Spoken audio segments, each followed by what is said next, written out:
This is an ABC News special report.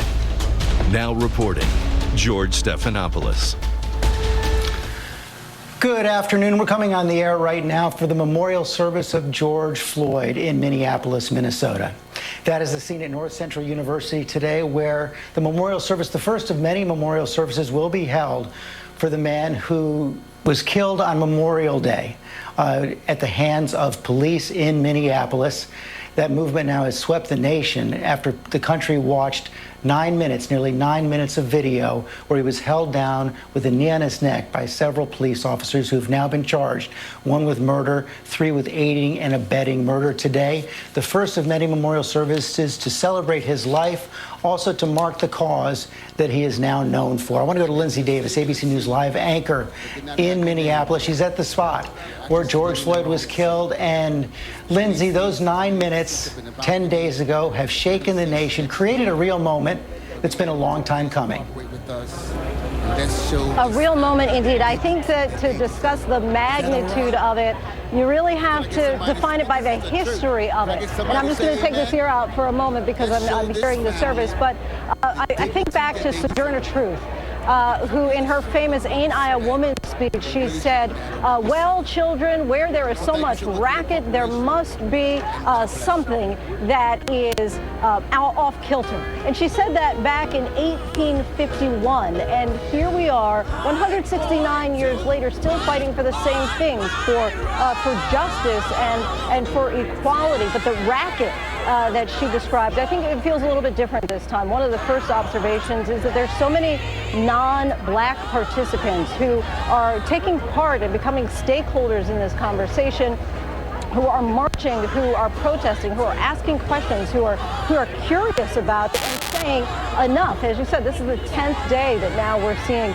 this unrest and these protesters and this outrage, and it's a rage that for centuries many black people have carried and felt that they have shouldered it alone, and that feels I think largely different now. You know, somebody said the other day that this started back with Emmett Till. And no, this started in 1619 when the first slave ship came to the shores of this country. You know, things have not been just since then. I do think that there is hope.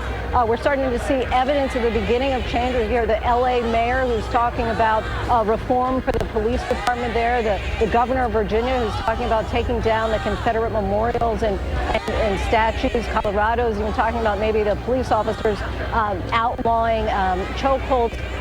And so I would leave you with this. I think that, you know, many people are now familiar with the urban slang or term woke, which is essentially having an alertness to social injustice, especially race in particular. And it seems that in these past few days, there has been this awakening, not just here in this country, but perhaps globally. And what a legacy for George Floyd.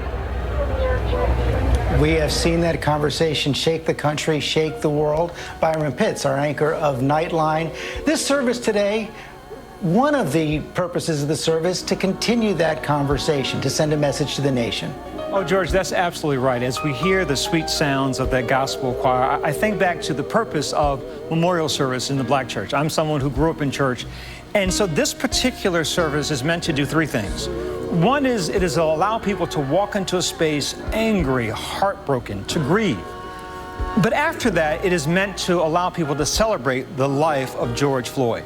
And then finally, it is to allow people to then leave that place of worship full of hope and optimism. And so I think it is a moment meant for the people who will attend this service, but also for our nation. As we've seen, George, across the country and across the world, people have been angry. There has been pain. The purpose of a memorial service is to acknowledge that pain, to celebrate the specific life, and then to say as a faith community and perhaps today as a nation that let's go forward. Let's allow his death not to be in vain. Byron Pitts, thank you. Alex Perez has been on the scene in Minneapolis since the start of this crisis. Let's talk a little bit more about the life of George Floyd. Stirring gospel music playing in the background here. You can really feel the tone in the air. As Byron said, people are here to remember and celebrate George Floyd, but also to talk about what happened to him and how they can move forward. Now, George Floyd, 46 years old, started his life in Houston, where he grew up loving football. He once was an aspiring rapper, but he fell upon bad luck and decided to move his life here to Minneapolis in about 2007. And you talk to people here, everyone we've talked to over the last week, they'll tell you the same thing. He was the kind of person who believed in peace. He was not an aggressive person. He was not one to disobey the police. You talk to his nephew will tell you he always worked to inspire him. He wanted him to do more with his life. His family has only positive stories about George Floyd. Now, I want to show you some images from a little bit earlier today when the hearse arrived here on the scene. We saw the police chief here in Minneapolis, Medaria Arredondo, taking a knee right there. You can see him as the hearse moves by, respectfully taking a knee as the hearse and other family members and officials that are joining this celebration here of his life made their way to the property here. There you see them now. The police department taking a knee as he arrives here. You can't understate the power of that image. There has been so much pain within the black community here in Minneapolis when it comes to the police department and their relationship with that department. And so many people here are finally starting to see what they believe is the beginning of some change. So that image is powerful, George. It speaks volumes to so many people who have struggled here. Now, to give you an idea of how things are going to unfold here inside the sanctuary, there's going to be about 250 people. That will be the immediate family. That will be Al Sharpton and his delegation who will be delivering the eulogy. But there will also be, in a different area of this building here, anywhere from 700 to 800 members of the public. They were provided tickets by family members and others to attend this event here. Now, because of COVID concerns, the event can't be any bigger than that. So they are adhering to some of those concerns, but you can feel it in the air right here, George. This is a moment in history, and everyone here wants to make sure that it's marked appropriately. And we see those reminders that it's occurring, as you said, right in the middle of a pandemic, to see those masks, to see the people spaced apart in a sanctuary that would normally be so crowded. A reminder also how many thousands of Americans and their families have had to grieve for their lost ones over the last several months alone, not with their friends and families surrounding them. I want to bring in our Chief Justice correspondent, Pierre Thomas, for more on this. And Pierre, one of the big questions will be, will justice be served in this case? And now we know, as of yesterday, all 4 officers who the entire world saw in that video have now been charged in this killing. George, they have been charged, and there are still cries for justice. Law enforcement officials are moving expeditiously, but the people want these men prosecuted, and we'll have to see if they can build a case that's effective that gets them prosecuted, George. But I'm struck in this moment that we're about to have a homegoing celebration of this man's life and also deal with the pain. And we're here today because of the way that George Floyd died. He died pleading for his life. He died asking to breathe. He died with a white man, a police officer, literally with his knee on his neck, with his hand in his pocket, casually looking as if he was reading the newspaper. And I think that is the essence of why African Americans and so many people across the world really are looking at this case and said, can that really happen? Yeah, it happened. And it's indicative of the relationship that African Americans have often felt in dealing with the police. As I've said before on air, black people in this country have often been looked at as suspects first and citizens second. And at the end of the day, this is a convergence of all those feelings, all those routine encounters with law enforcement that have gone poorly for African Americans. And George, I said the other day to a friend, raise your hand if you know of a case of a white person being killed by police in this manner. Raise your hand. And no one could do it. George? Could not do, yet he's not the first African-American man who's died at the hands of police. And Pierre, one of the things we've talked about and seen so many times, and the Attorney General of Minnesota, Keith Ellison, who's prosecuting this case, has reminded us it is very difficult to get convictions in these cases. It is indeed. And in part, you have to overcome the notion that police have a special place in society. They have an extremely difficult job, and often they are given the benefit of the doubt. One of the things that they can often make the argument is that they felt a threat to their lives or a threat to others. That may be more difficult in this case because Mr. Floyd was handcuffed, hands were behind his back, and he was in a prone position. But you still have to prove intent. What was the intent of the officer? What was in his mind? There's an ongoing federal investigation that's running parallel to this particular investigation. It's a civil rights investigation known as Color of Law. And one of the things they will have to prove is whether the officer intended to violate the rights of Mr. Floyd. And that means they'll have to look at the officer's background, whether there were complaints about him. A lot of work to be done, George. Pierre Thomas, thanks very much. I want to bring in our senior White House correspondent, Cecilia Vega, for more on this as well. Of course, Cecilia, the president, a central figure in this drama. He has spoken to the Floyd family.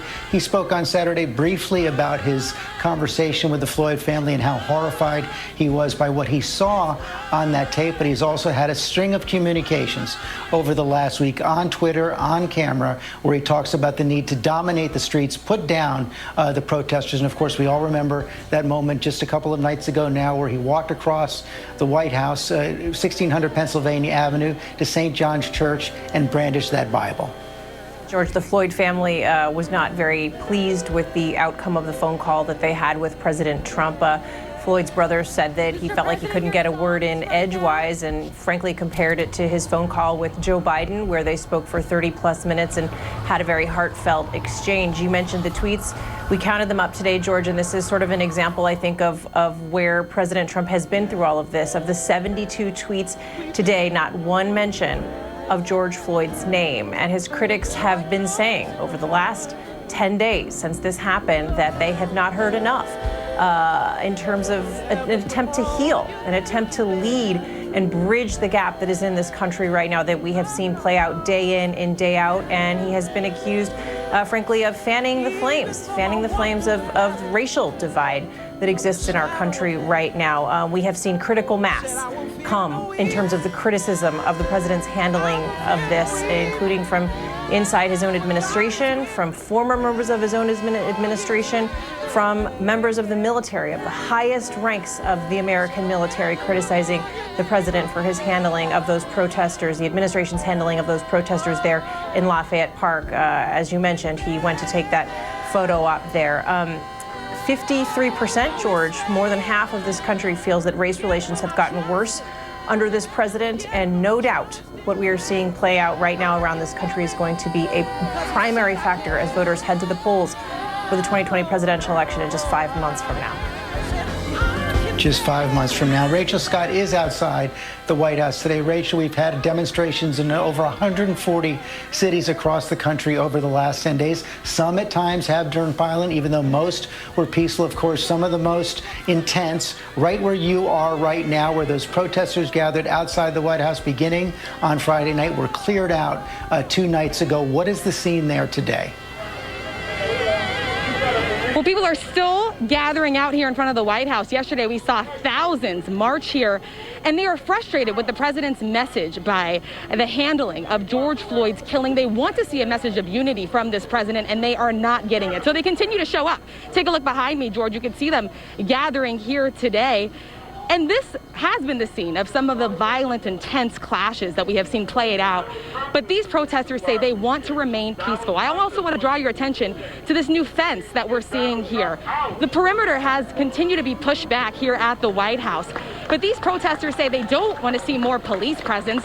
They want to be heard. They want the president to come out here and read the signs, listen to their stories, hear about their own experiences with racial injustice. This is much larger than just the killing of George Floyd. This is about the racial injustices that exist in this country. And there is something notable about being in the nation's capital, in front of a White House built by slaves. This is the people's house. And with these barriers set up, this is as close as the people are going to get, George. Rachel Scott, thanks very much. I want to go back to Minneapolis right now. Lindsay Davis, again, at that memorial site, now a shrine in the memory of George Floyd. Give us more of a sense of what's been happening there today, Lindsay. You know, I think what's so unique and cannot be understated is that anyone that you can think of who passed away within the last 3 months, no matter how large they loomed in life, their funeral service was limited to just 10 people mourning. And really, there has now been, I guess people are kind of throwing risk aside being in the midst of this pandemic because of the outrage. That is primary at this moment. And just out here on the street, it's kind of like if you're in your cousin's backyard barbecue, the cookout, and it's this family reunion of people you've never met. It's all ages, it's all races. People just have free food. I don't know if you see the smoke wafting in front of the lens every once in a while, but there's a barbecue pit just to my right here, and there's cold water, and people just going up to each other and even, high-fiving despite COVID-19, which, there are health concerns about that. But I think what's interesting is, there's a church service that's going on in the chapel, but just out here in the street, people are having church out in the street. People just are feeling that they need to be a part of this moment, of this movement. And I'm reminded of George Floyd's 6-year-old daughter, Gianna, yesterday, who said, "Daddy changed the world." And I don't think that that's true just yet, but perhaps this is a start, George. We can feel the change right now. One other sign of change, I want to go to Terry Moran in Richmond, Virginia, where the governor of Virginia has made a decision there, Terry, to take down a statue of Robert E. Lee. Talk about controversial subjects that are now shaken in this moment. That's it exactly, George. We're a long way from Minneapolis, but the memory of George Floyd is very vivid here. This statue behind me of Robert E. Lee, General of the Army of Northern Virginia, the premier Confederate hero, will come down, Governor Ralph Northam announced. And that is part of the reckoning that protesters here in Richmond, a 6th night of protests last night, and across the country are urging this country to have.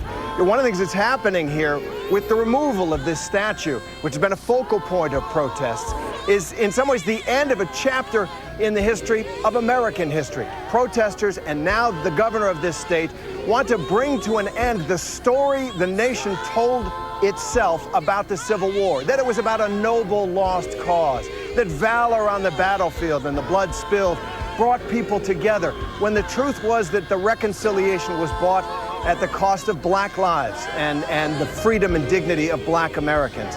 People here want that chapter over and begin a new chapter in American history. It is amazing that what happened in Minneapolis, the death of George Floyd at the hands of those police officers, is having this kind of reckoning, this kind of change across the country. I should say that since 2015, more than 130 Confederate monuments have been taken down across the country. What happened in 2015? The massacre at Emmanuel AME Church in Charleston, when 9 black Christians at a prayer group were slaughtered by a white supremacist. That seemed to be a breaking point for so many people of goodwill across the racial line and across the sectional line. This decision today by Governor Northam to bring down this statue continues that, and there is more pressure because of this moment of protest to sweep across the South and the North, finding these monuments to the racially based slave power that was the Confederacy. It is an amazing time to be here. You don't see many protesters here. There are several hundred who've gotten out of the hot sun under the trees that I'm under right now, but they're here, and for 6 nights, this has been where the protests start, and they march a couple of miles to the capital of Virginia. Today, they won a victory in Governor Northam's decision to bring Robert E. Lee down. The statue will be taken, and a decision will be made on what is best to do with it. It is a remarkable moment, George. No question about that. And Byron Pitts, as Terry Moran talks about that change, makes me think of the quote from Martin Luther King we've heard quoted so often in the last several days. The arc of history is long, but it bends towards justice. Amen. And adding to what our colleague Terry said, I think I talked about the truth of this moment. I think about this allows America to look at both truth and facts. There have been a number of these killings that we've always reported on and given the facts to those cases. I think what the George Floyd case allows us to look at the truth of this case is like how I've often said that the fact is slavery was legal. The truth is it was always wrong. And so I think now this is giving America an opportunity to look at a truth about our nation. And I think, George, it's worth pointing that it's significant that this happened where it happened. It happened in Minneapolis, Minnesota, a community that has one of the highest high school graduation rates in the country. It's also a community that for generations, churches have welcomed immigrants and refugees from around the world. So it's a different place from, say, my hometown of Baltimore or Ferguson. So I think it's a space that allows us to see this perhaps in a different way. And thinking about, as we try and figure out how significant this moment is, I think I go back to 1955, to Emmett Till. Emmett Till was killed in August of 1955. That shook America. In December of 1955 was when Rosa Parks refused to give up her seat on a bus. And so there have been a variety of moments throughout our nation's history that at different points strike us, touch us, move us. And it seems in this case of George Floyd, this was a case where in some of the other cases, some can make the argument, well, he was running, he seemed aggressive, who knows the details are. This was a case where any decent person in our country can look and say, he seemed like he was restrained, he was on the ground for more than 8 minutes. That could have happened to anyone. So I think all those things allow us, George, in this moment to be in this space that to all of us, I think, in some ways feels different, allows us to get to the truth in a different way. Clear. Byron Pitts, thanks very much. I want to bring in Martha Radis for more on this right now. Byron just mentioned 1955. It made me think of the last time American troops were sent into states over the objections of governors. That was in defense of civil rights, in defense of those who were fighting for civil rights back in the 1950s. And of course, this debate is front and center right now. President Trump's threat to go into states over the objections of governors to send the military in to quiet the protests. And that has created such a deep, deep division, as Cecilia Vega was suggesting just moments ago, between him and the military and, of course, his former Secretary of Defense. It is remarkable, George. The former Secretary of Defense, of course, Jim Mattis, a 4-star Marine Corps general, combat tested indeed over all these many years, has been in many conflicts. He is revered in the military. And Jim Mattis, when he left the administration, he was not at all critical directly of President Trump. He talked about policy, but he told me enough is enough. He wrote an essay in The Atlantic saying we must reject and hold accountable those in office who would make a mockery of our Constitution. Mattis said, when I joined the military some 50 years ago, I swore an oath to support and defend the Constitution. Never did I dream that troops taking that same oath would be ordered under any circumstance to violate the constitutional rights of their fellow citizens, much less to provide a bizarre photo op for the elected commander-in-chief with military leadership standing alongside. He is talking about the current Secretary of Defense, Mark Esper, and the current Chairman of the Joint Chiefs of Staff, Mark Milley. We have also heard from Admiral Mike Mullen, the former chairman of the Joint Chiefs of Staff. I know these names may not be familiar to people, but I cannot stress how high-ranking they are and how they have tried to stay out of politics. I just spoke to Mike Mullen a short time ago, and he said for him this was an inflection point, but he immediately started talking about the death of George Floyd. He said when he saw that video, he felt like he was seeing someone just pull a black man out of their home, kill him, and have their buddies standing by and watching. He just said again and again the racial injustice in this country has propelled him to talk, but also an inflection point of looking at those troops on American streets. He said, it sickened me to see security personnel, including members of the National Guard, forcibly and violently clear a path through Lafayette Square to accommodate the president's visit outside St. John's Church. I have to date been reticent to speak out on issues surrounding President Trump's leadership, but we are at an inflection point, and the events of the past few weeks have made it impossible to remain silent. Admiral Mullen told me he remembers the Vietnam War. He remembers the reputation of the military. He does not want the military to be politicized. He said, we have tried for 50 years to regain the reputation with the American people. We've done that. He does not want to lose it now, George. And Martha, one of the reasons the military feels so strongly about this, listen, none of our institutions are perfect, but the military has been at the vanguard for 2 generations now of trying to set an example for diversity and inclusion and opportunity.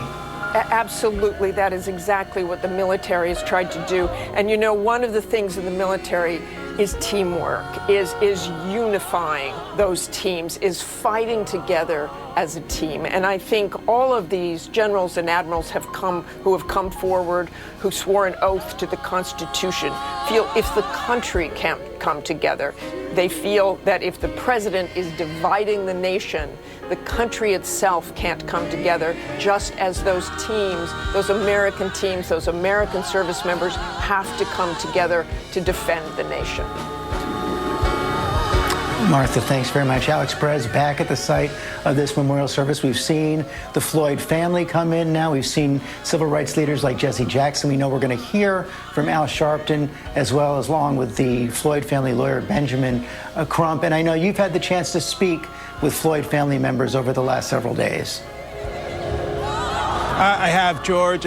We saw Quincy, George's son, walk into the building here just a short time ago. I spoke with him briefly yesterday, and he is a young black man that's heartbroken, trying to really make sense of all of this, still can't understand why something like this could happen just based on the color of skin, as he feels. Now, George, I was able also to spend a lot of time talking to Terrence Floyd, and that's George Floyd's brother. And I asked him why he thinks this case, this situation, is different than others past. And he actually had a very direct and easy answer, and he credited that video, but not just the video, because he says we've seen videos like these before.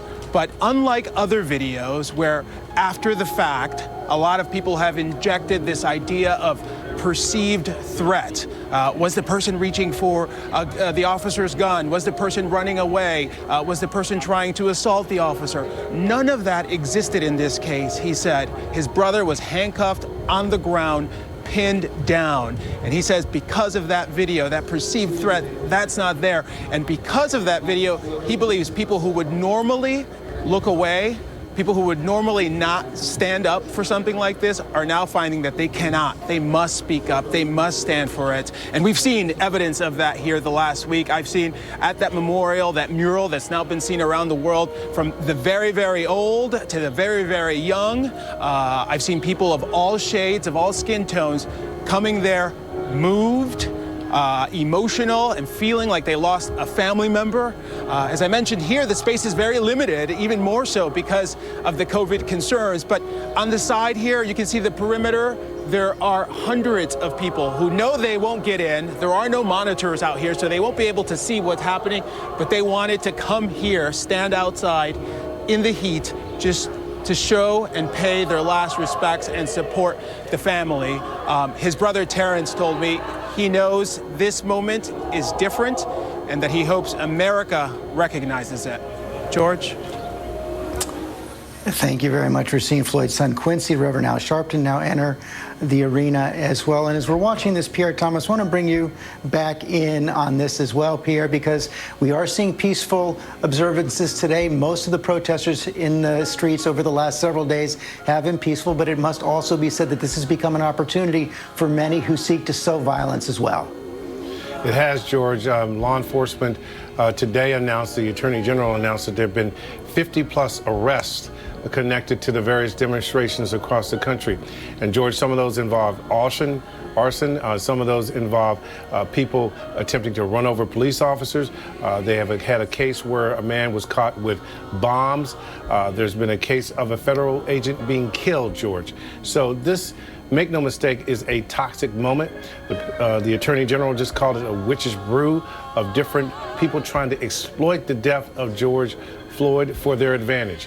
And so right now, law enforcement is trying to both deal with allowing the peaceful protests to go on to protect the people who are attempting to express their outrage at how Mr. Floyd died. And at the same time, they're dealing with an element that has infiltrated the crowd and then jumps out at different points and loots and attempts to harm others, George. And Pierre, one of the ironies here is, of course, Attorney General William Barr. The last time he was Attorney General of the United States was under President George H.W. Bush in 1992 during the Rodney King riots. And in oral histories of that time, he says one of his regrets is that they didn't react in a more forceful fashion. Well, make no mistake, Bill Barr is a law enforcement guy. That's who he is. He's conservative, and his belief in terms of the incident surrounding Rodney King's death, that there was a lot of lawlessness, and he was against that, and he felt that he should have been, and others perhaps should have been, more aggressive. At the same time, we should point out he prosecuted those officers that beat Rodney King mercilessly. And he's, I think, very proud of the fact that he pursued justice in that regard. So all of these situations are complicated.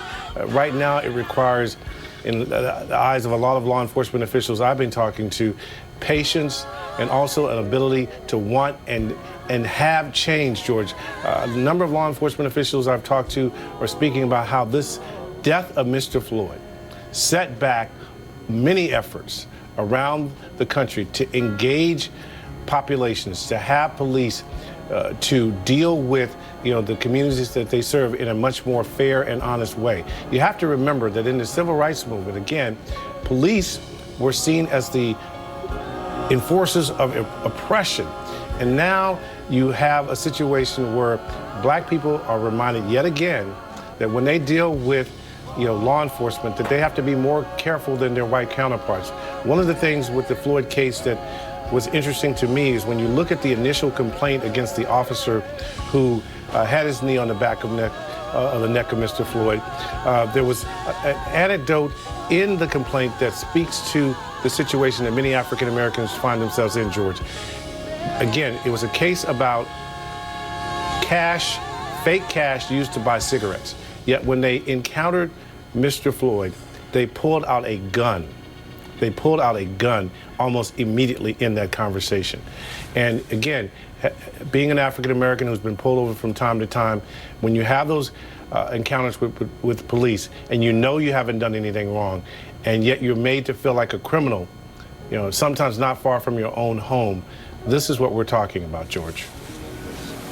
It is an experience that has been shared by so many. Byron Pitts, what Pierre talks about is so true for so many all across the country. But some of the most striking images of the last week as well, those scenes where you saw officers join the protesters in solidarity, taking knees, taking off their helmets, taking down their shields. Yes, George, so very powerful that the sense is that we're all in this together, right? That was a spirit that's come out of COVID-19, and we've seen it in this particular incident. I think about looking at the church right now. That for so many days, people have said they've been confused by the images of demonstrations. They've never seen this level of violence before on the streets of America. But when you look at this service today, all of us, sadly, have lost people that we've loved. Many of us have been in houses of worship to grieve those that we've lost. And so this is an image that is familiar to all of America, that I think as we move forward in this story, that this is an important moment. That we've been angry as a nation, we felt pain as a nation. Now, in this moment, we get to grieve as a nation. And the ceremony is beginning. Ceremony now beginning. Let's go inside to North Central Sanctuary. Reverend Jerry McAfee and Dr. Scott Hagan will be speaking. George Floyd. On behalf of everyone here, I want to personally express our deepest condolences for this tragic loss. Now, to open this service, this celebration of his life, we will have a scripture reading from Reverend Jerry McAfee, pastor of New Salem Missionary Baptist Church, followed by an opening prayer from Dr. Scott Hagan, president of North Central University, and a solo by Mrs. Tawana Porter.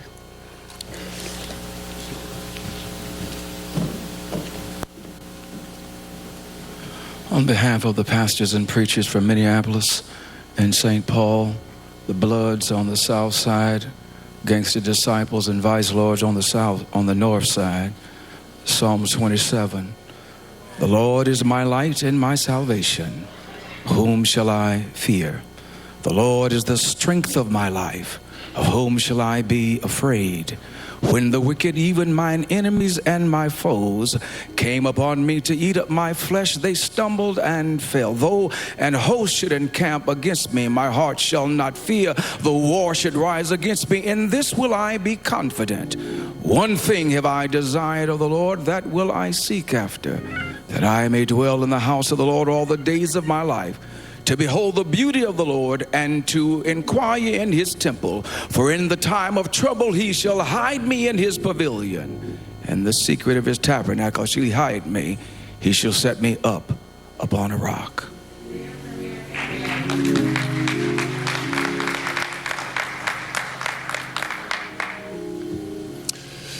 Just once again, on behalf of North Central University, I want to welcome the Floyd family to our campus. This is truly an undeserved honor for our university. I've been praying all week that this sacred space would become a table of healing for the Floyd family, for the city of Minneapolis, and for the world that is grieving beyond these walls. In just a moment, I want to offer a brief prayer. But before I offer that brief prayer, I just want to announce, as president of this school, the institution of the George Floyd Memorial Scholarship.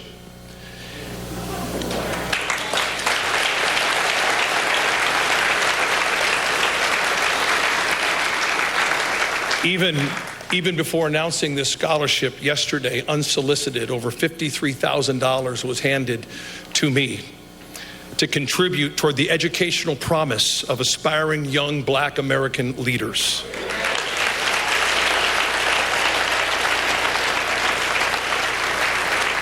But here's what I really want to say. Far beyond North Central University, I am now challenging every university president in the United States of America to establish your own George Floyd Memorial Scholarship Fund.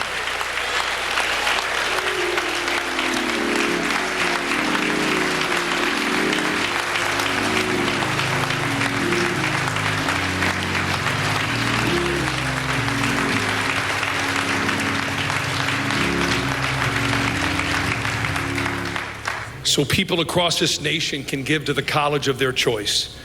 It is time to invest like never before in a new generation of young Black Americans who are poised and ready to take leadership on our nation. So university presidents, let's step up together. I want to invite you now to pray with me, if you will. Lord, your word in Proverbs 31 is dynamically clear. It says to speak up who cannot speak for themselves. Ensure justice for those being crushed. Yes, speak up for the poor and the helpless and see that they get justice.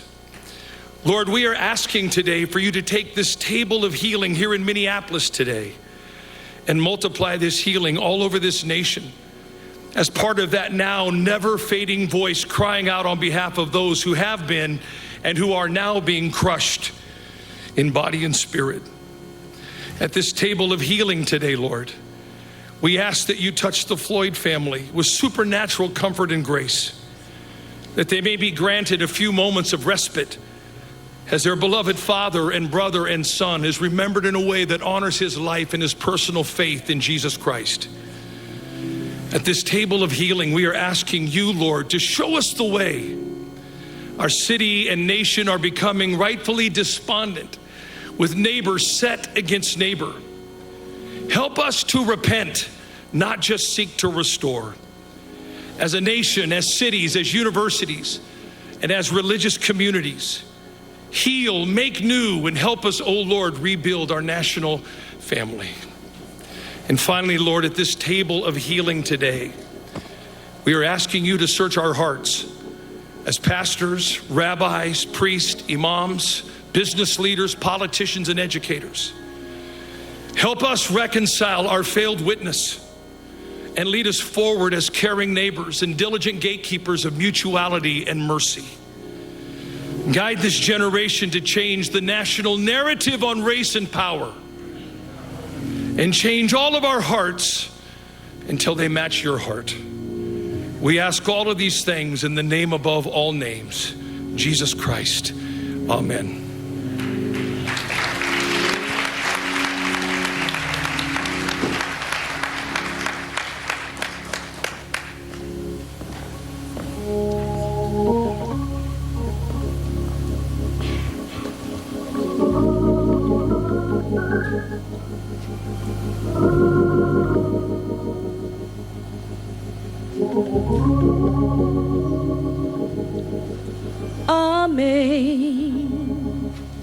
Amazing grace,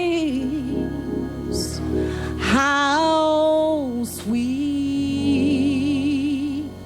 the sound that saved a wretch like me. I once was lost, but now I'm found. Was blind, but now I see. 'Twas grace that taught my heart to fear, and grace my fears relieve.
Wonderful, wonderful, wonderful, wonderful. Yes, yes. Thank you, thank you, thank you. We're going to have the opportunity now to hear in just a moment from loved ones, friends, and family of George Floyd. But before that, I would like to welcome to the podium Attorney Benjamin Krupp for his remarks. Would you please welcome him? Thank you.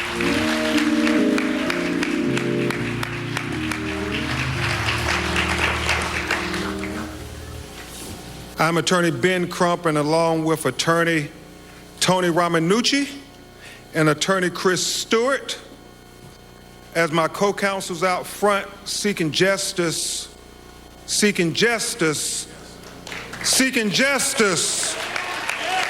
the family of George Floyd, along with a lot of other great attorneys who are working in the background, who I will mention briefly before we bring up the ones who knew George Floyd all of his life. I want to thank lawyers towing in the vineyards like Devin Jacob, Chris O'Neill, Lee Merritt, Darrell Parks, Jasmine Rand, Bill Pentas, and Carol Powell-Lexon, because you may see Tony and Chris and I, but it's a whole team of lawyers who are working, because it's going to take a united effort fighting in the courtroom and outside the courtroom to get justice for George Floyd.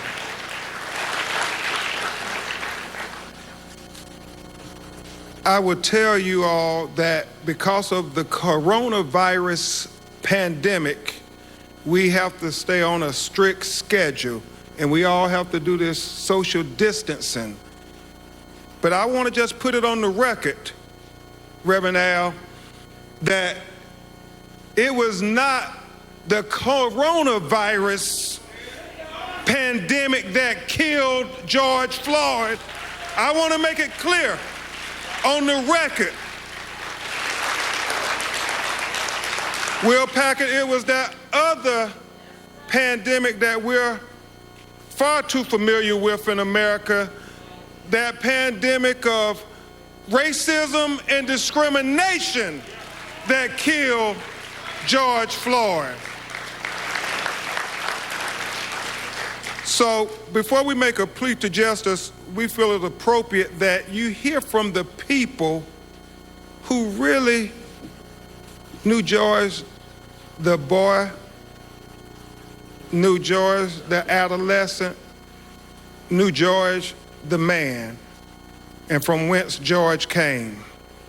So I would ask that his brother Polonus Floyd, his brother Rodney Floyd, his cousin Sharita Tate, his nephew Brandon Williams, please come to the stage, and I would ask Attorney Tony Ramanucci and Attorney Chris Stewart to come and stand with me behind them as united they tell the world why we should celebrate the life of George Floyd. Please come up, family.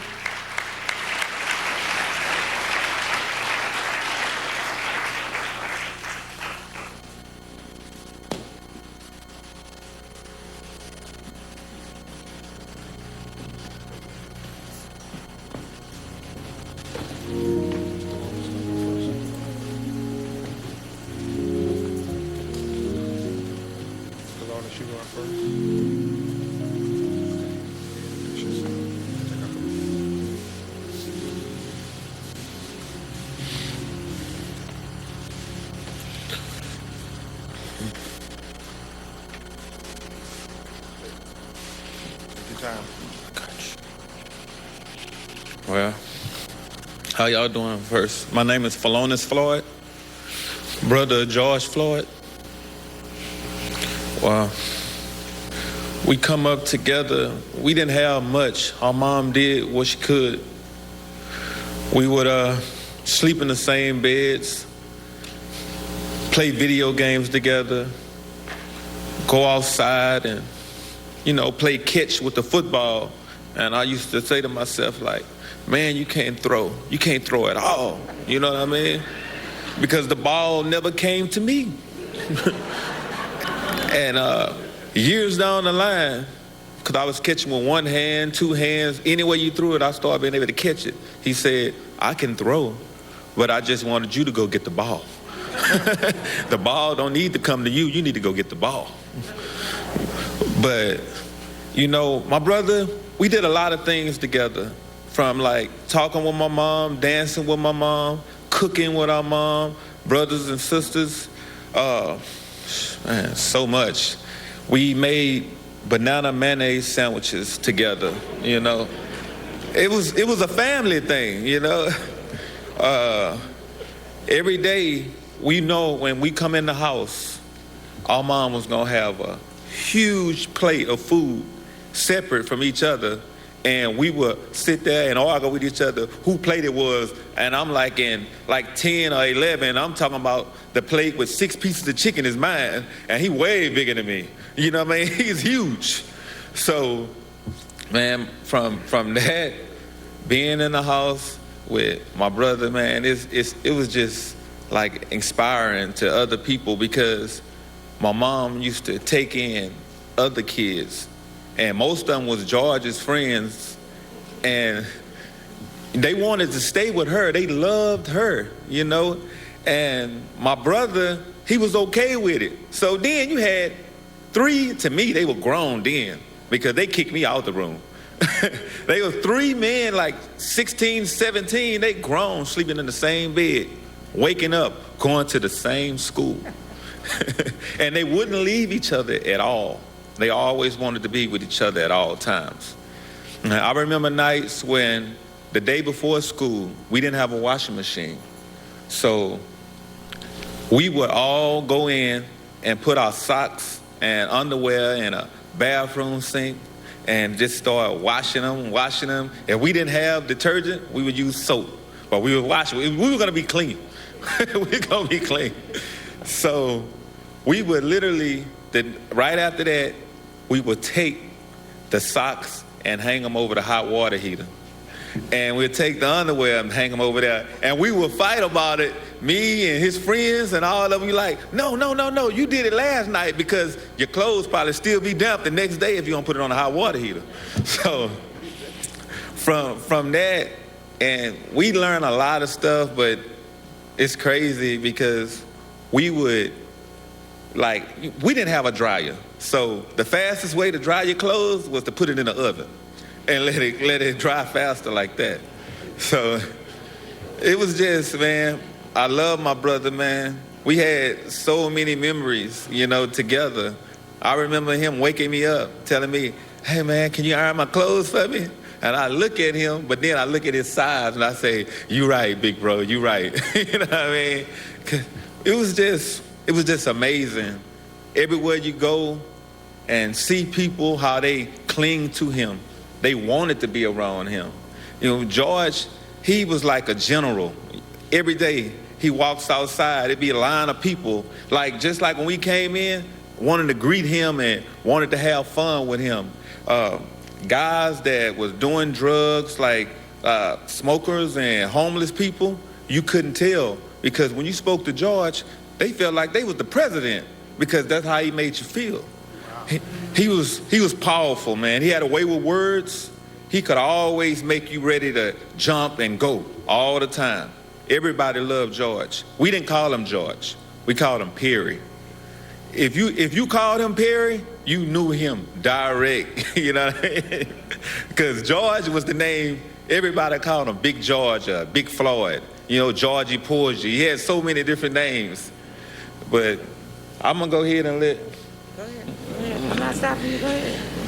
I'm just, man, it's crazy, man. All these people came to see my brother, and that's amazing to me that he touched so many people's hearts. Because he been touching our hearts, You come to Third Ward, where we're from, people are crying right now. That's how much they love them. I'm just staying strong as I can, because I need to get it out. I need to get it out. Everybody wants justice. We want justice for George. He's going to get it. He's going to get it.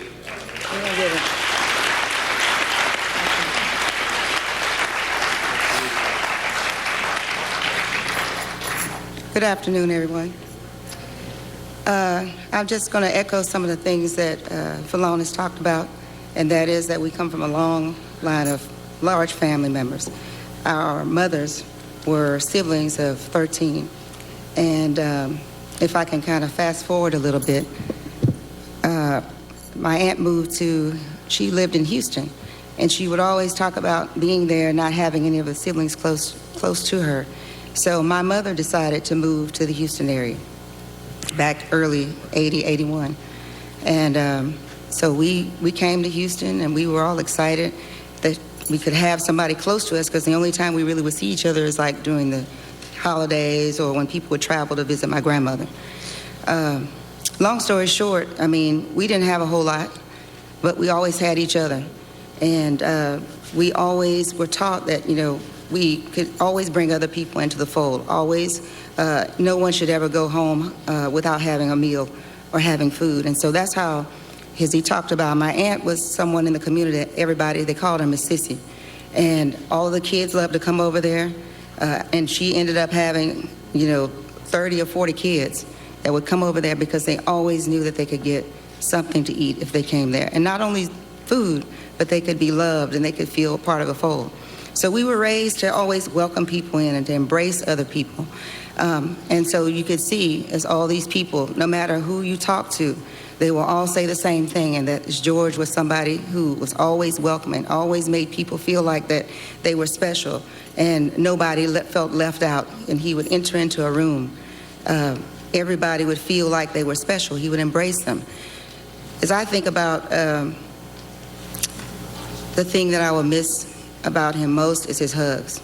Like, he was this great big giant, and when he would wrap his arms around you, you would just feel like, you were, everything could just go away. Any problems you had, any concerns you had would go away. So while we're all grieving, I just want to kind of highlight his children, Quincy, Javion, Tanjanika, Tyson, and Gianna, and his 3-year-old granddaughter, Journey. We all need prayer. But if I am honest about it, we are more concerned about his children and his grandchildren. So I ask that you pray for us as we go along this marathon to make sure that justice is served on George's behalf, or Perry as we call him. I ask that you pray for us and especially for their children. Thank you.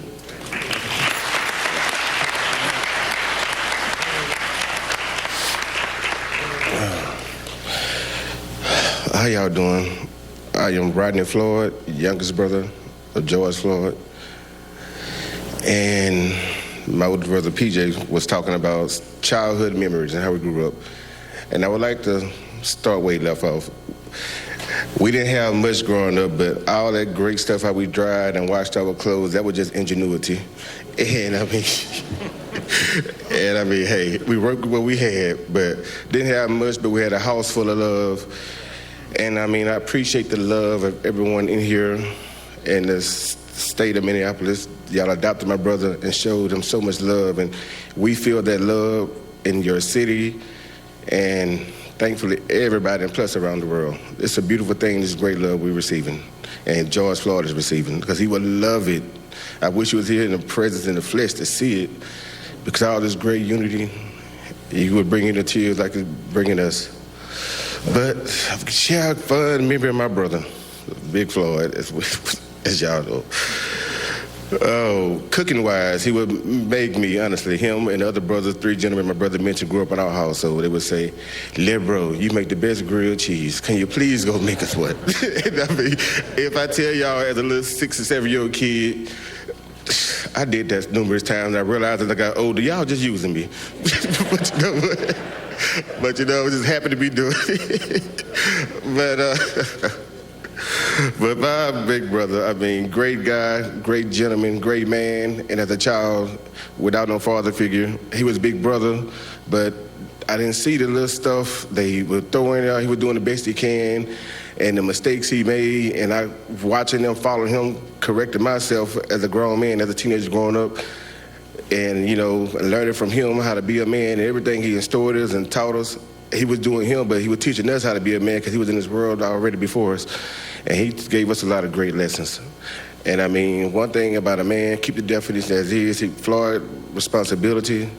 He will stand up for his family and friends, and he's great at that. And I want you guys to know that he will stand up for any injustice everywhere. Can y'all please say his name? Thank y'all. Oh my God.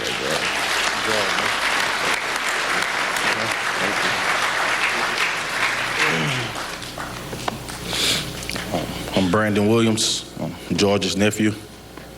I call him Perry. You know, we happen to share the same middle name for some reason. My mama wanted to name all of us after some of her siblings, and coincidentally, I ended up with George. Growing up, I mean, I'm a lot younger than them, but my grandmother raised me. I didn't have a father figure present in my life, so I grew up in the same house with them. And, you know, my uncles were more of a father figure in my life. And with Perry being the alpha male, you know, I gravitated to him. Coming up, I played sports. He did. You know, they kind of connected us and brought us real close. I'm trying not to be sad. This is a lot harder than I thought it would be. I just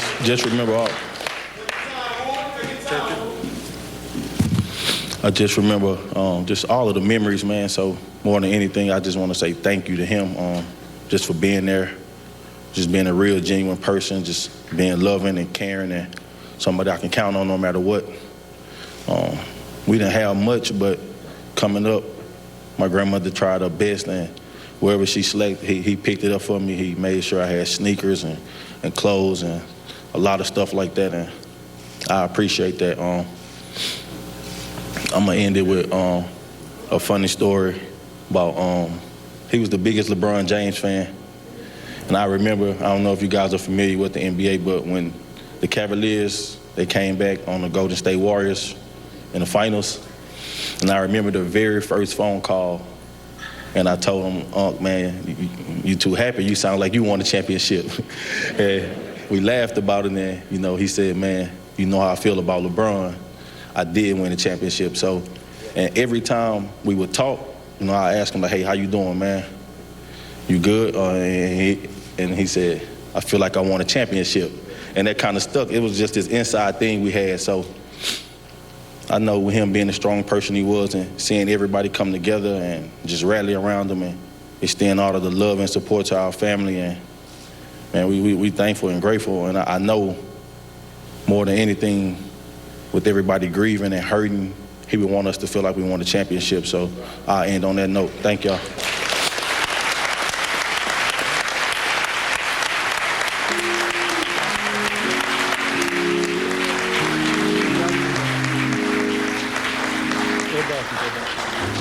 Y'all, please give his family another round of applause.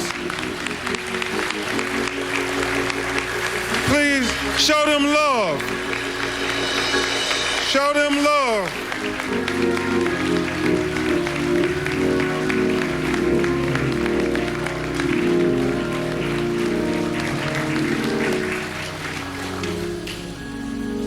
Thank you all so much for bearing your hearts.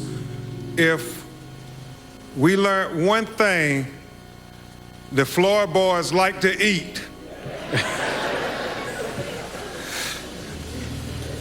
And also, they had a conversation with Tyler Perry, and it was pretty profound because they said, we are the big extended black family that you portray, Will Packard and others, on your movie screens, because we all need one another. And you can tell this family always needed George. And so it's awfully difficult for them. The plea for justice is simply this. Dr. Martin Luther King said, he who passively accepts evil is as much involved in it as he who helps to perpetrate it. He who accepts evil without protesting against it is really like cooperating with it. You know, T.I., on that video, what we saw was torture. Reverend Jackson, what we saw in that video was inhumane. Martin III, what we saw in that video was evil. And so America, we proclaim, as we memorialize George Floyd, do not cooperate with evil. Protest against evil. Join the young people in the streets protesting against the evil, the inhumane, the torture that they witnessed on that video. We cannot cooperate with evil. We cannot cooperate with injustice. We cannot cooperate with torture. Because George Floyd deserved better than that. We all deserve better than that. His family deserve better than that. His children deserve better than that.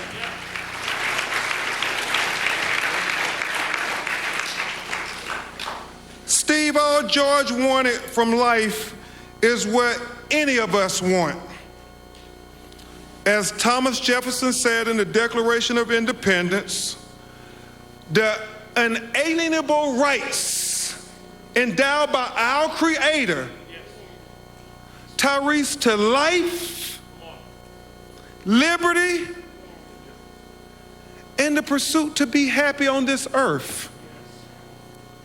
That's all George was asking for, like any and all of us. But he was denied those rights. And we will seek justice in his name. We will all united as a people who are God's children seek justice in his name. But beyond the specific justice, in his case, Chris, the prosecution of the 4 individuals who deprived George of his life, we seek a broader, more transformative justice. Reverend Al, a more just system of policing. Kevin, a more just treatment of people of color. Chris, a more just criminal justice system. In essence, what we are endeavoring to do, Brandon, is what my personal hero, Thurgood Marshall, said. Make the Constitution real for all Americans. You see, Justice Marshall said the basis of the Constitution is simply this, that a black baby born to a black mother, the most uneducated black mother, the most inarticulate black mother, the most impoverished black mother, has the same exact rights as a white baby born to a white mother, the most educated white mother, the most articulate white mother, has the most affluent white mother, just by virtue of that baby drawing its first breath as an American. Now, Justice Marshall said, Reverend Jackson, I know that's not the case in America today, but I challenge anybody to say, Tony, that that's not the goal we're fighting for. He said, I challenge anybody to say, that's not what makes America the great beacon of hope and justice for all the world to marvel. So when we fight for the George Floyds of the world, but more importantly, when we fight for the unknown George Floyds of the world, when we fight for the Trayvon Martins of the world, when we fight for the Terrence Crutches of the world, when we fight for the Michael Browns of the world, when we fight for the Alton Sterlings of the world, when we fight for the Philando Castillos of the world, when we fight for the Jamar Clarks of the world, when we fight for the Eric Gardners of the world, when we fight for the Sandra Blands of the world, when we fight for the Ahmaud Arbery's of the world, when we fight for the Breonna Taylors of the world, when we fight for the Natasha McKinney's of the world, when we fight for the Stephon Clarks of the world, when we fight for the least of these, what we are really doing is helping America live up to its creed. What we're really doing is helping America be the great beacon of hope and justice for all the world to marvel.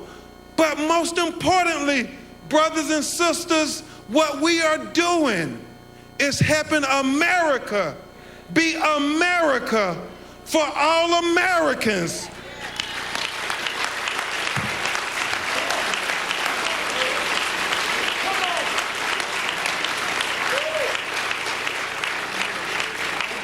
What we want, T.I., is not two justice systems in America, one for black America and one for white America.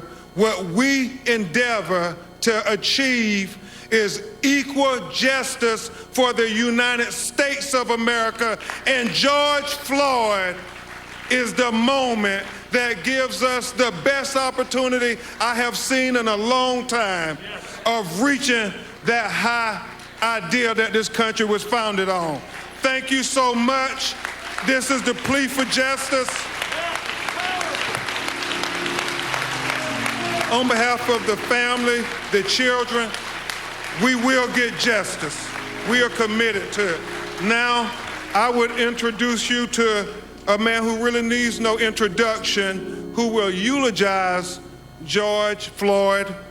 He is a man who has fought for so many families that too many hashtags to remember.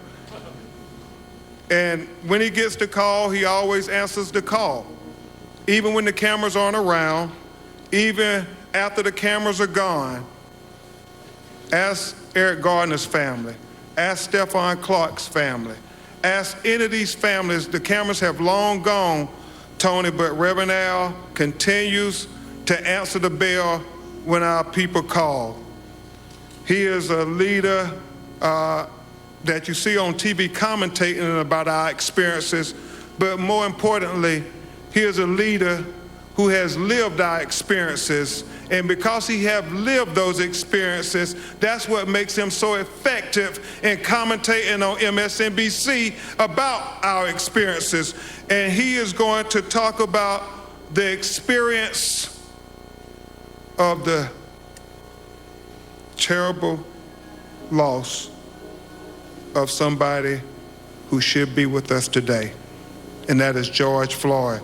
Please give a great round of applause for the Reverend Al Sharpton.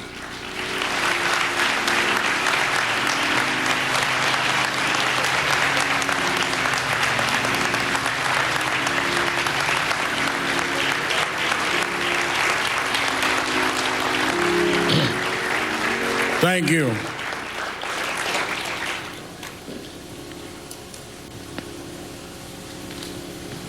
I want us to not sit here and act like we had a funeral on the schedule.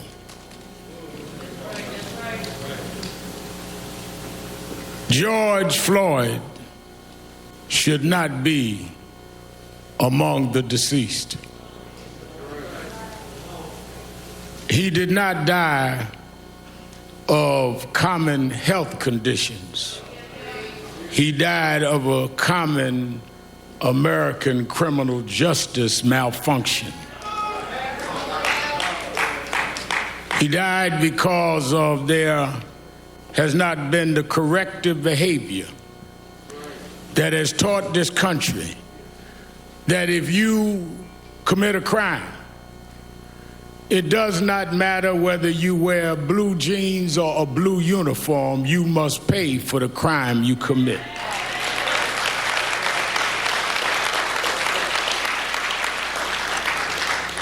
So it is not a normal funeral. It is not a normal circumstance, but it's too common, and we need to deal with it. Let me ask those of you that in the traditions of eulogies need a scriptural reference, go to Ecclesiastes 3rd chapter. First verse says, to everything there is a time and a purpose and season under the heavens. I'm going to leave it there. I saw somebody standing in front of a church the other day had been boarded up as a result of violence, held the Bible in his hand. I've been preaching since I was a little boy. I never seen anyone hold a Bible like that, but I'll leave that alone.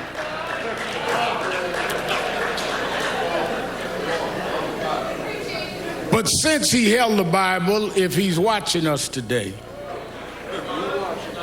I would like him to open that Bible.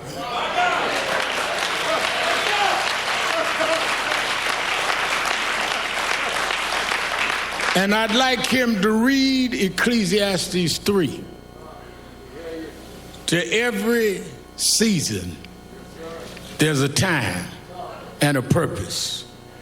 And I think that it is our job to let the world know when we see what is going on in the streets of this country and in Europe, around the world, that you need to know what time it is. First of all, we cannot use Bibles as a prop.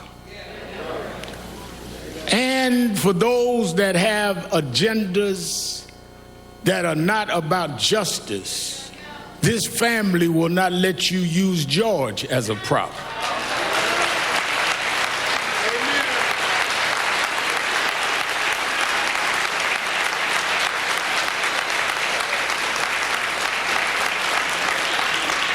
If you want to get your stuff off, don't use him. Let us stand for what is right.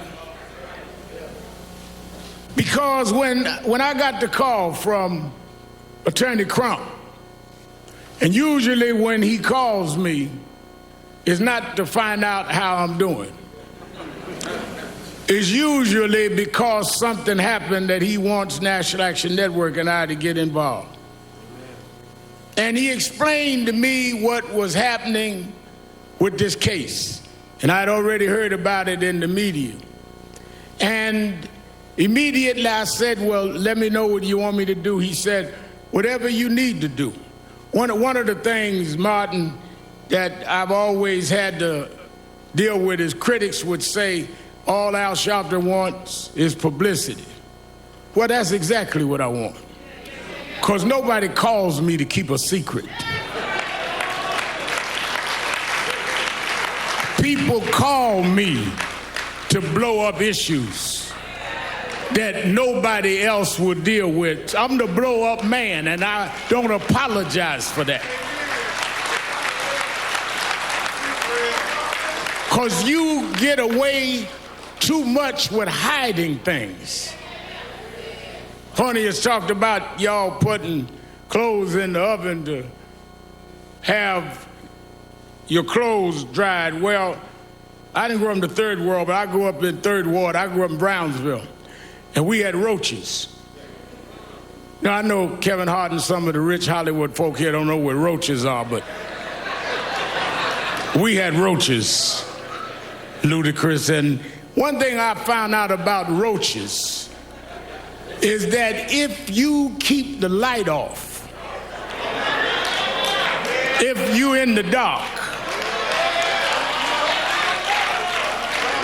a roach will pull up to your dinner table and have a 5-course meal. So I learned one of the ways to deal with roaches is if you cut the light on, I could run them roaches and track them down. And I've spent all my life chasing roaches all over this country.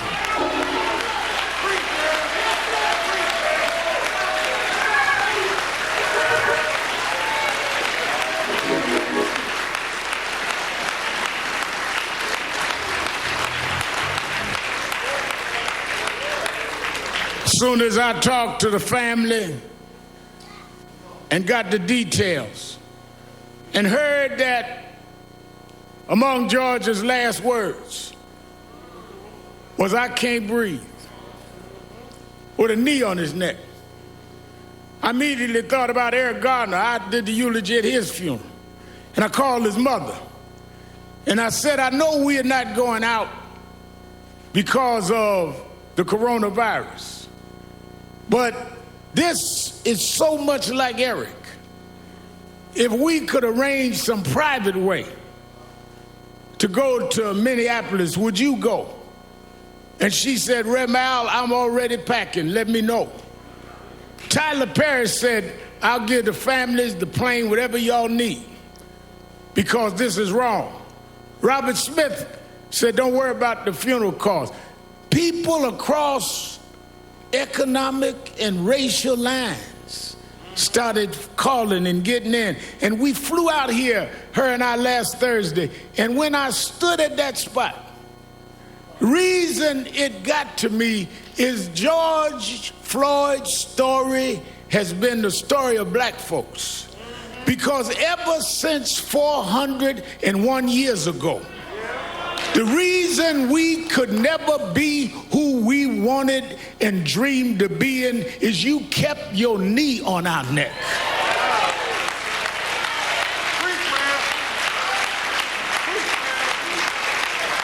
We were smarter than the underfunded schools you put us in, but you had your knee on our neck.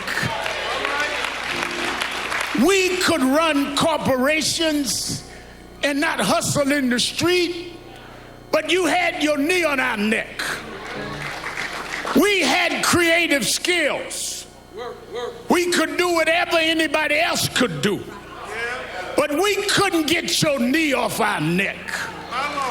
What happened to Floyd happens every day in this country, in education, in health services, and in every area of American life. It's time for us to stand up in George's name and say, "Get your knee off our necks."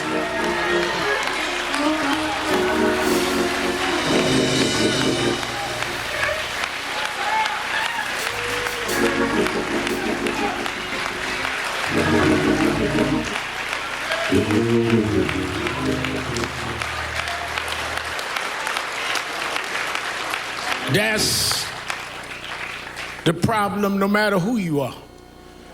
We thought maybe we had a complex, T.I., maybe it was just us. But even blacks that were broke through, you kept your knee on that neck. Yeah. Michael Jordan won all of these championships, and you kept digging for mess because you got to put a knee on our neck. White housewives would run home to see a black woman on TV named Oprah Winfrey, and you mess with her because you just can't take your knee off our neck. Man comes out of a single-parent home, educates himself, and rises up and becomes the president of the United States. And you ask him for his birth certificate because you can't take your knee off our neck. The reason why we're marching all over the world is we were like George. We couldn't breathe, not because there was something wrong with our lungs, but you wouldn't take your knee off our neck. We don't want no favors. Just get up off of us, and we can be and do whatever we can be.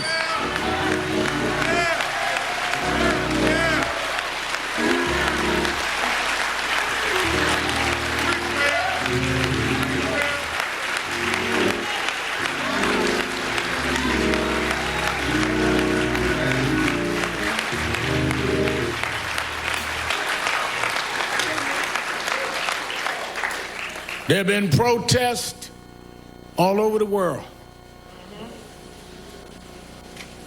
Some have looted and done other things. And none of us in this family condones looting or violence. But the thing I want us to be real cognizant of is there's a difference between those calling for peace and those calling for quiet.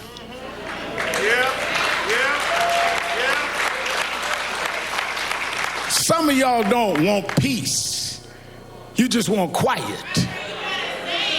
You just want us to shut up and suffer in silence. The overwhelming majority of the people marching wasn't breaking windows. They were trying to break barriers. They wasn't trying to steal nothing. They were trying to get back the justice you stole from us. Those that broke the law should pay for whatever law they broke, but so should the 4 policemen that caused this funeral today. We don't have a problem denouncing violence, Mr. Governor. We don't have a problem, Mr. Mayor, denouncing looting. But it seems like some in the criminal justice system have a problem looking at a tape and knowing there's probable cause, and it takes a long time for you to go and do what you see that you need to do.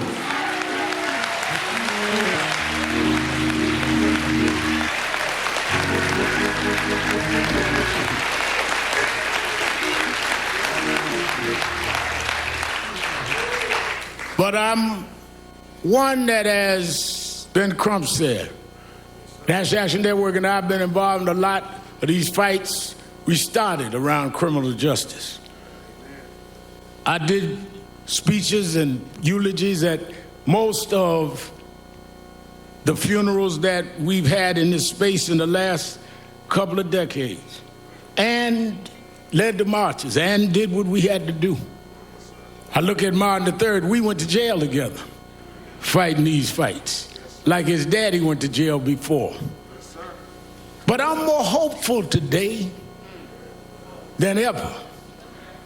Why? Well, let me go back. Reverend Jackson always taught me, stay on your text. Go back to my text, Ecclesiastes. There is a time and a season.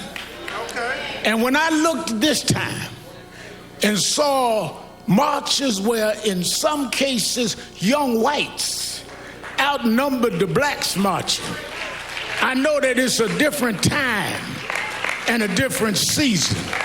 When I looked and saw people in Germany marching for George Floyd, it's a different time and a different season.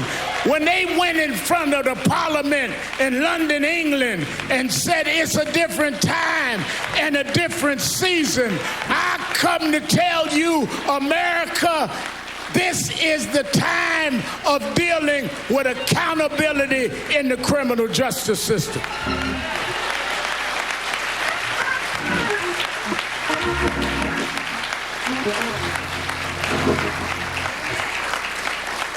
Stephen, years ago, I went to march.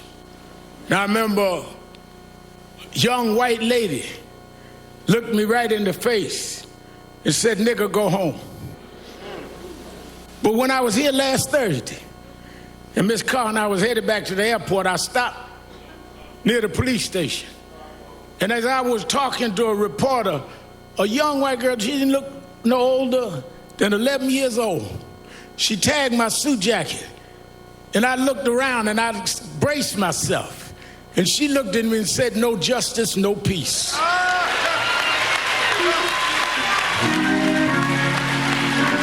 It's a different time. It's a different season. And if my Bible carrying guy out in front of that boarded up church, if I got him to open up the Bible, I want you to remember something. You know, I was late last October to an appointment because the time changed. And I was still, my watch was on the wrong time.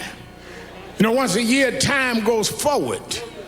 And if you don't, Congresswoman Omar, move your watch, you're going to find yourself an hour late, not because your watch was wrong, but you had your watch on the wrong time. Well, I come to tell you that are sitting in Washington talking about militarizing the country, thinking that you can sell wolf tickets to people who's had enough of abuse. I come to tell you, you can get on the TV, but you on the wrong time. Time is out for not holding you accountable. Time is out for you making excuses. Time is out for you trying to stall. Time is out for empty words and empty promises. Time is out for you filibustering and trying to stall the arm of justice. This is the time. We won't stop. We gonna keep going until we change the whole system of justice.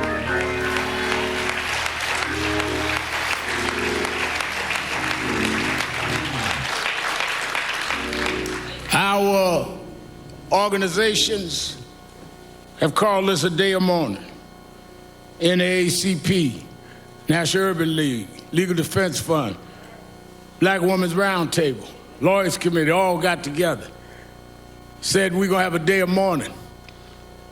But then we're gonna come out this day of mourning, because as some of our experts, Sherilyn Eiffel and others that know the legal field have outlined a legal process that we must enforce, everything from residency to dealing with police backgrounds not being hidden. I talked to Governor Andrew Cuomo today in New York. He says we got to change 58 where the backgrounds are stopped of policemen. We need to know if they stop you, they find out everything you ever did. Why don't we know when policemen have a pattern?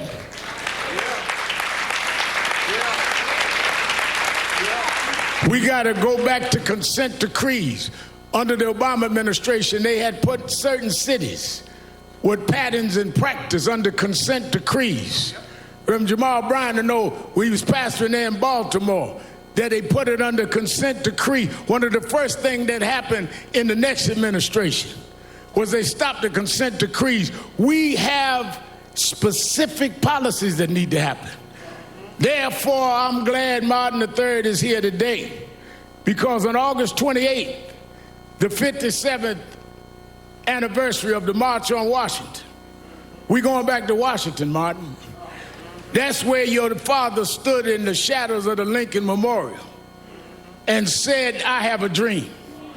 Well, we're going back this August 28th to restore and recommit that dream, to stand up, because just like at one era we had to fight slavery, another era we had to fight Jim Crow, another era we dealt with voting rights, this is the era to deal with policing and criminal justice. We need to go back to Washington and stand up, black, white, Latino, Arab, in the shadows of Lincoln, and tell them this is the time to stop this.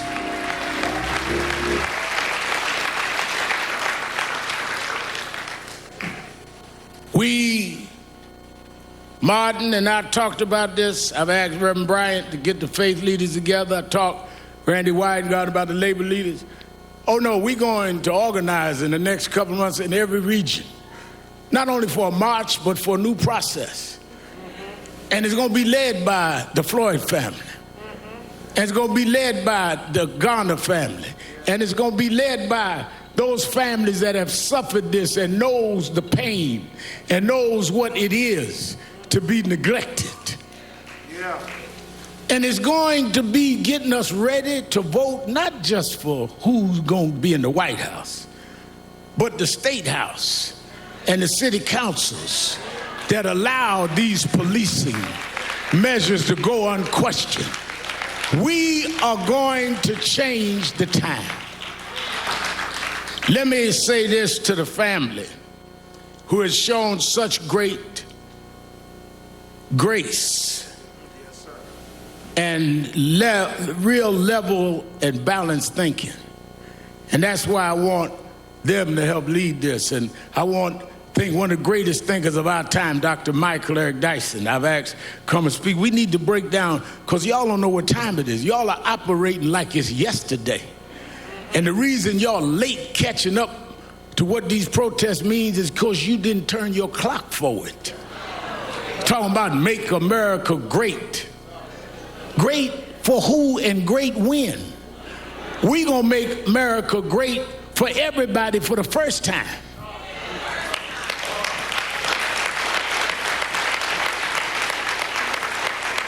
Never was great for blacks. Never was great for Latinos. Wasn't never great for others. Wasn't great for women. Your own women had to march to get the right to vote. But lastly is the religious side. I was reading and kept thinking about how I was a little embarrassed because when I heard that George, at this point of suffering this brutal attack, called for his mama, I said to Attorney Crump, I said, well, I appreciate talking to his brothers and them on the phone, but I want to talk to his mother. He said his mother passed. Yep. I said his mother passed, but he was calling for his mother. And I thought about it because I was raised by a single mother. And sometimes the only thing between us and our conditions was our mothers. Yeah. Sometimes the only thing that we had that would take danger away was our mothers. The only ones that would make sure the food was on the table was our mother. I know why George was calling for mama. But then as I had got that all placed in my mind and I realized why I was always calling her. My mother died 8 years ago, but I still try to talk to her. Sometimes just dial the cell phone to hear the voicemail of her phone that I never cut off. I still want to reach out to mama.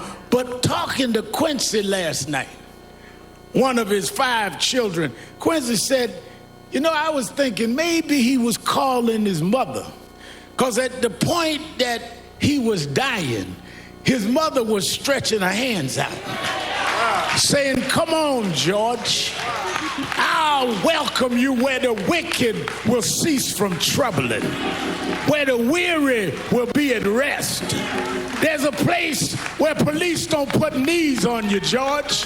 There's a place that prosecutors don't drag their feet. Maybe mama said, come on, George. There's a God that still sits high, but he looks down low and he'll make a way out of no way. This God is still on the throne. The reason we can fight, I don't care who's in the White House, there is another house that said if we'll fight, he'll fight our battles. If we stand up, he'll hold us up. So as we leave here today, I say to this family, I know that years ago we told them, Reverend Jackson told us, keep hope alive. Yeah. Then I know that President Obama wrote a book about hope. But I want you to know in my life, there's times that I lost hope. Things can happen like this that'll dash your hope. But there's something that is sister to hope called faith. Faith is the substance of things hoped for, the evidence of things unseen. Faith is when you got a pile of bills and no money, but you say he will provide all of my needs. Faith is when you got no medicine in the cabinet and you're sick in your body, but you say he's a doctor that never lost a patient and he'll dry tears from my eyes. Faith is when your friends walk out, when your loved ones turn their back, but you say, I don't believe he brought me this far to leave me now. We didn't come this far by luck. We didn't come this far by some fate. We come this far by faith, leaning on the Lord, trusting in his holy word. He never failed me yet. From the outhouse House to the White House. We come a long way. God will, God shall, God will, God always has. He'll make a way for his children. Go on home, George. Get your rest, George. You changed the world, George. We're going to keep marching, George. We're going to keep fighting, George. We done turned the clock, George. We're going forward, George. Time out. Time out. Time out.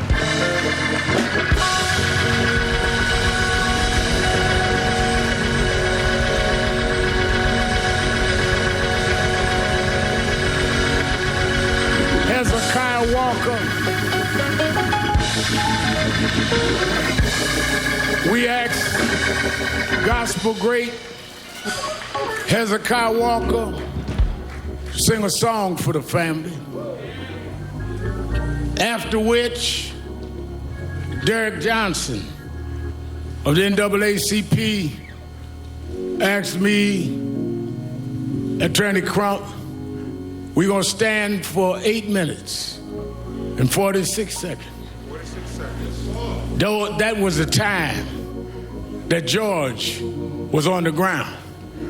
And we want you all over the world to stand with us for 8 minutes and 46 seconds and make that commitment for justice in the name of George. I want to thank the members of the Congressional Black Caucus for being with us. Won't you stand?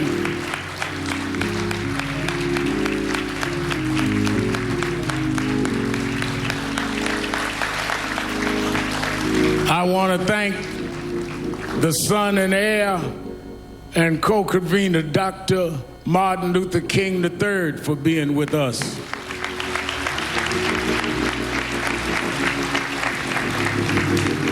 I want to thank the mayor and the governor and their brides for being with the family. Senator Amy Klobuchar of the state of Minnesota. I want to thank my mentor and one who's fought this fight for more than a half a century. Reverend Jesse Lewis Jackson is with us. And his spokesman for Rainbow Push, Jonathan Luther Jackson. I want to thank from the entertainment world, Kevin Hart. He told me don't mention he's here, so don't clap. Stand up, Kevin. We joke each other. Brother, beloved, stand up, brother Ludacris.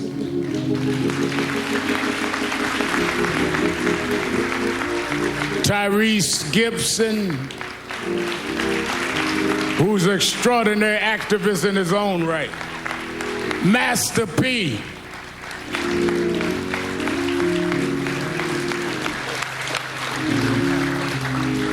The one and only, the creative genius, Will Packard, is with us today.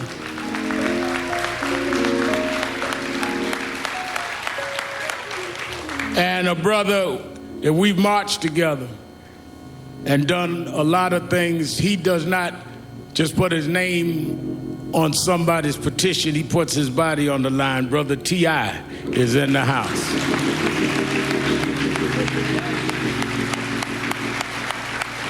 I want this brother's one of the greatest gospel singers alive. Is Tiffany here? Oh, wait a minute. I didn't want to announce and say I embarrassed her. Let me tell you something. One of the most popular, outstanding artist that is also committed. I've read her interview. She think I'm old and don't read stuff, but I do. And she's been committed and saying the right things, and she wanted to be here today. And I was so busy joking with Kevin, I didn't even look at her. Let us welcome our sister beloved, Sister Tiffany Haddish is in the house.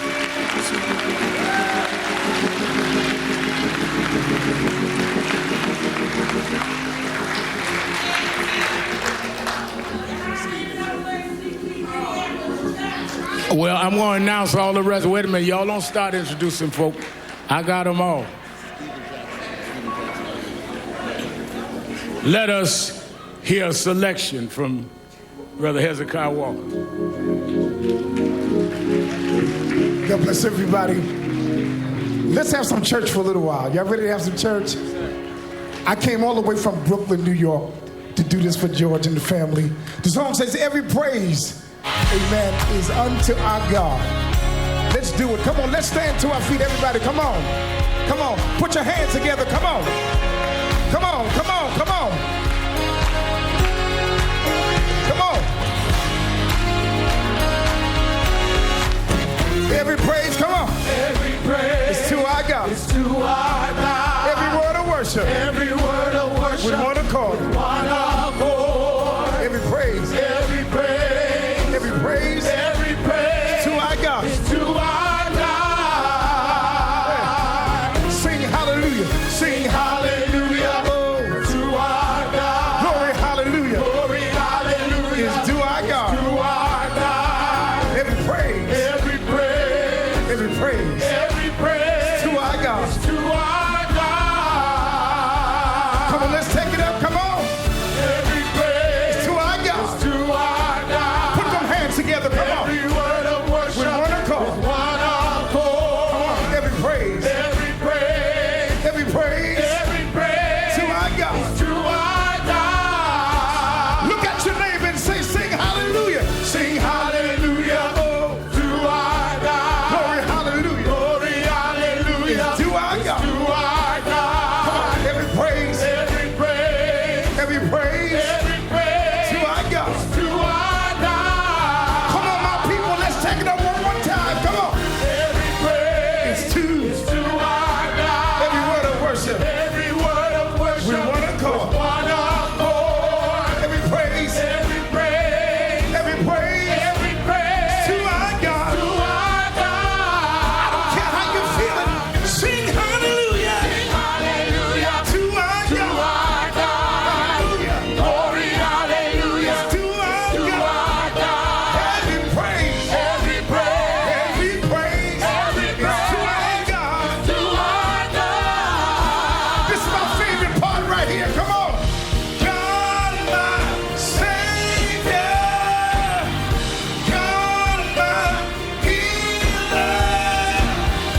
God, my deliverer. Yes, He is. Yes, He is. You say it now. God, my Savior. God, my Savior. God, my healer. God, my healer. God, my deliverer. Yes, He is. Yes, He is. Yes, He is. Yes, He is. God, my Savior. God, my Savior. God, my healer. God, my healer. God, my deliverer. God, my deliverer. Yes, He is. Yes, He is. Yes, He is. Yes, He is. Yes, He is. Yes, He is. Yes, He is. Yes, He is. Every praise Every praise. to our God. To our God. Every word of worship Every word of worship. with one accord. One accord. Every praise. Every praise. Every praise. Every praise. Every praise. Every praise. Every praise. Every praise. All of my worship. Every praise. All of my praise. Every praise. When you see me dancing. Every praise. Every praise. When you see me shouting. Every praise. Every praise. Every praise. Every praise. Every praise. Every praise. Every praise. Every praise. Every praise. Every praise. Every praise. To our God. To our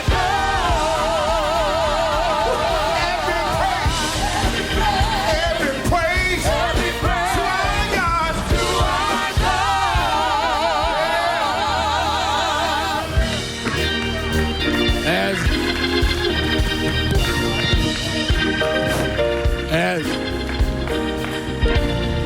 Mike, all right, as we remain standing, I want to recognize Clyde Bellecourt of the American Indian Movement.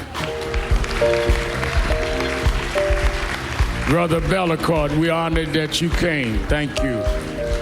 And let me say, they recognized someone yelled out the state chair of the NAACP and many of Black Lives Matter, many of the grassroots organizations that have been doing the protests on the ground in Minneapolis and around the country. Movements are about everybody. We don't exclude anybody. Those young folks, some of them organic, some organized on their own, some NAACP, some Urban League, some National Action Network. We need everybody. This is not a competition, this is a movement. And we need to stop our competing and start fighting the real enemy. Thank you for doing what y'all are doing. When I got here, they were marching, and they kept marching. They didn't need nobody to come organize something. They organized, and we're going to stay organized. And I really thank them for their work. We want to pause for 8 minutes and 46 seconds.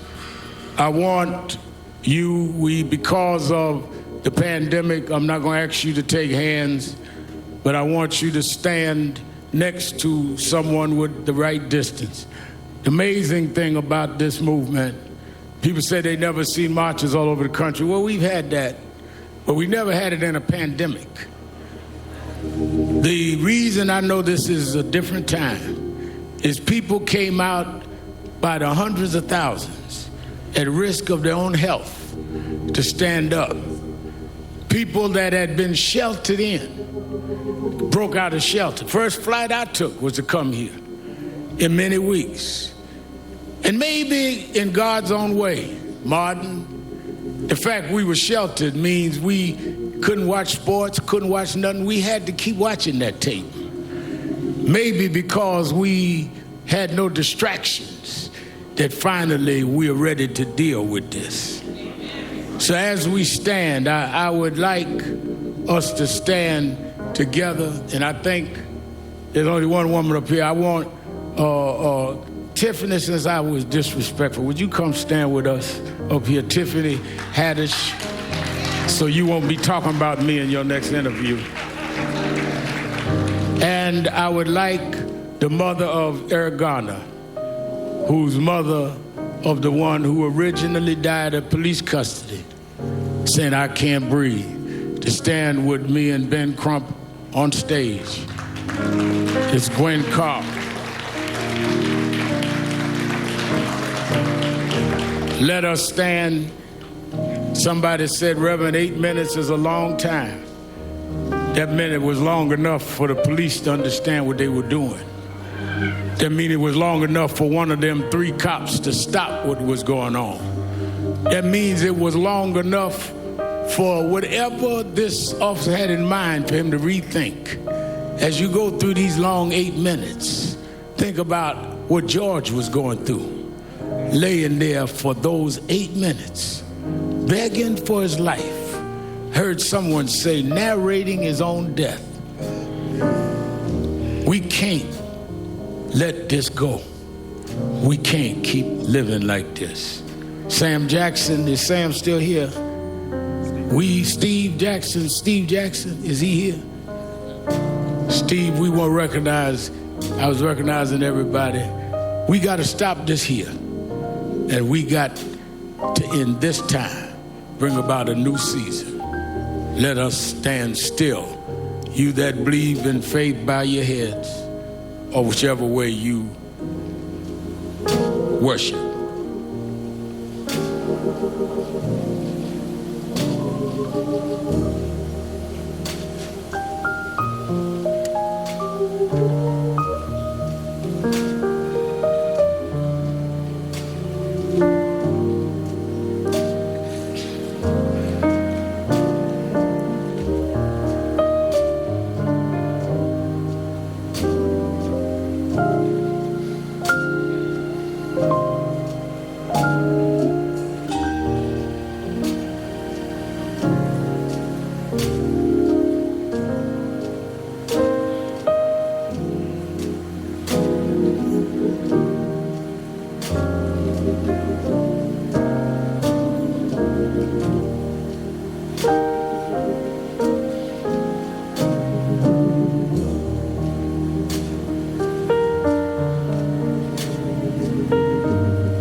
That's a long time.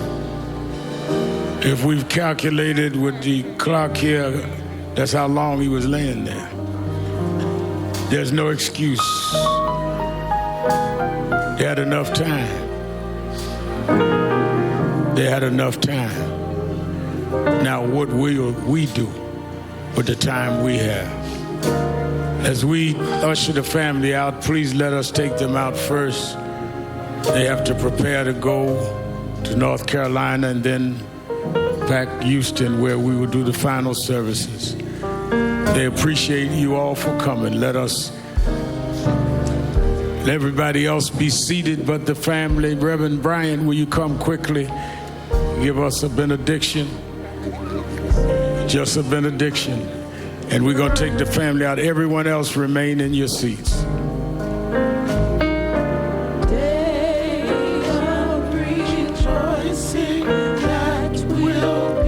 If you'll remain where you are for the benediction. Good and gracious God, merciful Master, walk with us while we run this race. Speak to us as we lift our voice. Use our hands so that they do not become fists.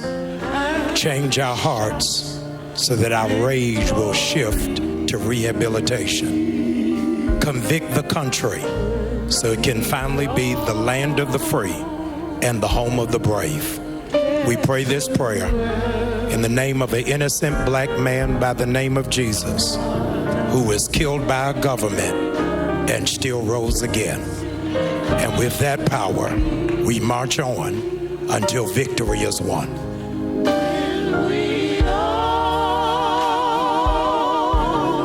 Let's usher the family.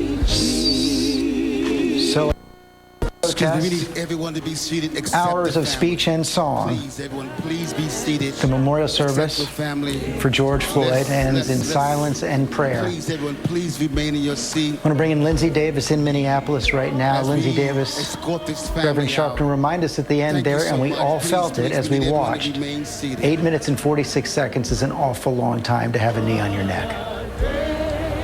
It is a long time indeed. I think we did all feel that. And I think that what we also realized, you know, before George Floyd became the symbol of a movement, he was a man. And for the last 10 days, many of us didn't know much about him beyond the anecdotal tidbits that we had heard. But today we heard from his family. We heard about his humility and the kindness of this gentle giant, of Big Floyd, as they called him, the student athlete who growing up enjoyed banana and mayonnaise sandwiches. And then things took a turn a little bit when Reverend Al Sharpton got up there. And as much as it was personal, it was political. As much as this was about George Floyd, this was about Black America. When Sharpton said, "You kept your knee on our neck," he was talking about education, healthcare, criminal justice. He went on to say, "We were like George. We couldn't breathe."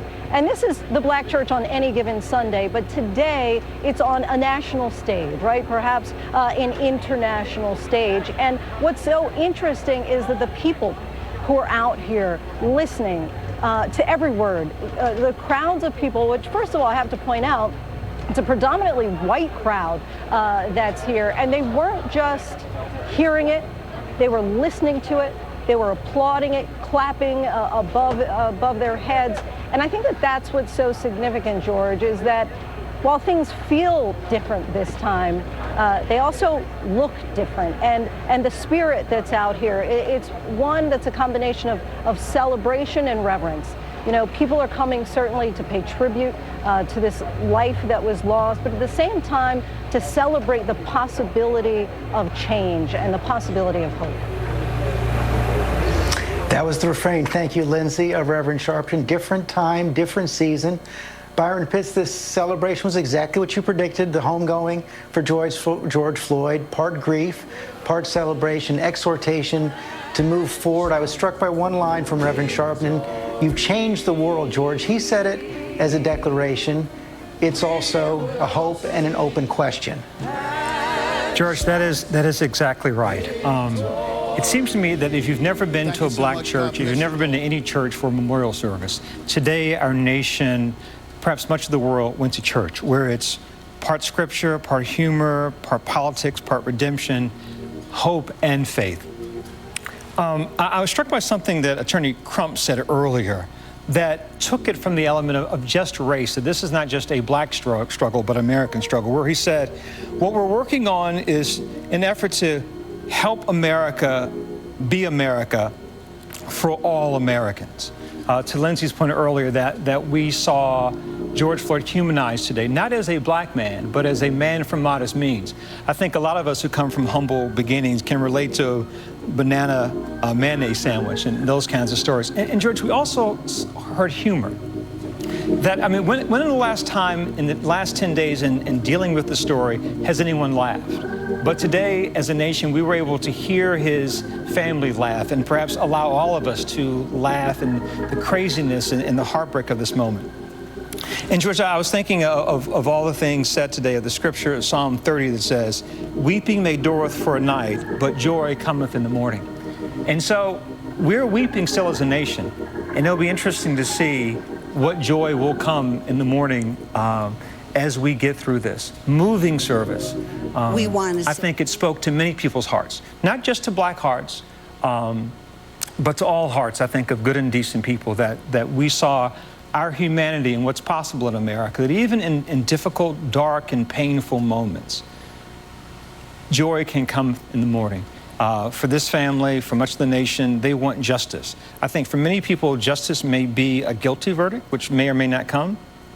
But I think at the end of the day, what all people in our nation want to see is due process, is to see what can happen when our system that is supposed to be blind works for this man, works for this family. We will see. And that process is just beginning. Thank you, Brian. And what a sign of the times to see that laughter and those tears and that call and response through the muffled masks on the face of all the congregants today. We are going to return now to our regular programming. There will be more memorial services for George Floyd in the days ahead. And of course, we will see how the process of justice grinds on. Stay tuned with us. We're going to have full coverage of this on ABC News Live and, of course, on World News Tonight with David Muir. Have a good afternoon. Praise God. Praise God. Praise God. Praise God. Oh, praise God. Praise God. Praise God. This has been a special report from ABC News. He says he regrets letting his wife